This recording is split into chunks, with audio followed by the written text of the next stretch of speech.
It is time for our monthly look at the state of the rural real estate market. Our expert in the field is the General Manager of PGG Rights and Real Estate.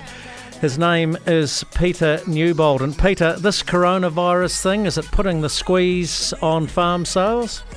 Look, I don't think it is actually at this point. We've talked about it, but no, I don't think it is. We don't see it having any effect at this point. And if we look at January's sales, even though January is a very quiet month, was up on last year, and so we've had a couple of good months together. And if you look at over the next 3 months, they're the sort of key months in any year.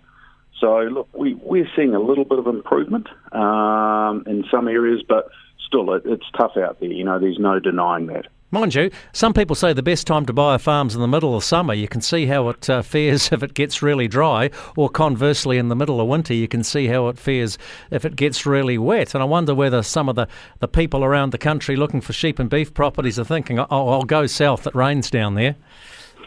Yeah, well, it's interesting. I was up in the King Country last week and in the Waikato, and I've got to be honest, it was pretty dry up there. And, I haven't actually seen it so dry, and especially in the King Country. But so far, we haven't seen too many issues in that space, but again, we need water, especially in the North Island, and, some of it you'd say is getting a little bit challenging when you're thinking about putting in winter crops, etc.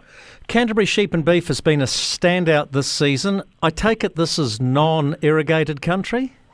Yeah, it's mainly sort of North Canterbury, and I might have mentioned before, it's around scale, so people are looking for reasonable size properties. And look, it's been good. And I think from a South Island perspective, it's probably been a standout. Dairy still very, very quiet, but sheep and beef and, on the North Island, over the last sort of 6 or 8 weeks, we've seen a little bit of interest and improvement again in sheep and beef, and horticulture is just starting to come into its own again. So look, there's a few positive signs, but we just need to check it. There's still some issues around values, especially in the dairy. Well, let's address the elephant in the room. Is anybody out there buying a dairy farm at the moment? Very few. It's probably been the quietest in a decade. But in saying that, the odd ones moved. And I think where you're close to a city or it's AAA or whatever, yes, they are moving.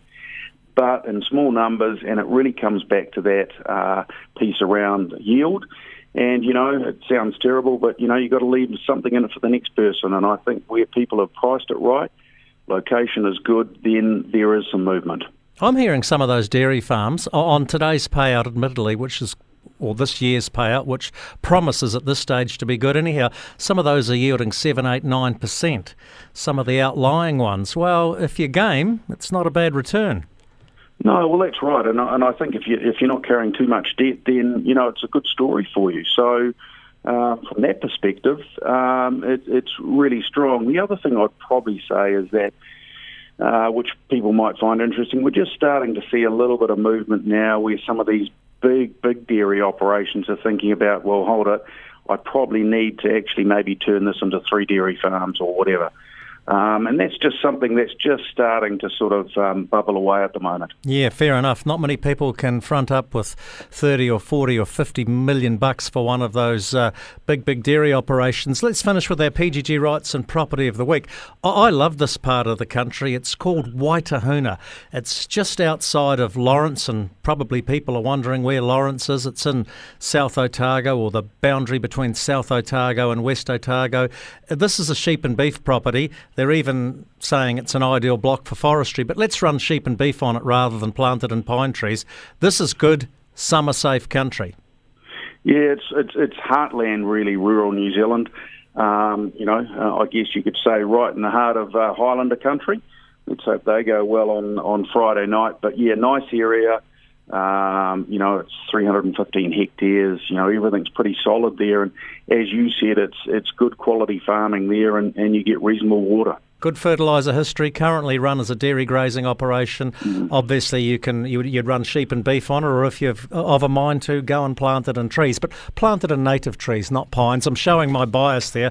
I've got to stop that. It's a beautiful piece of dirt. You can find it on our website, thecountry.co.nz. Click on rural properties, and there it is, a Waitahuna grazing block. Peter Newbold from PGG Rights, and always good to chat on the country. Yeah, thanks very much, Jamie, and have a good day.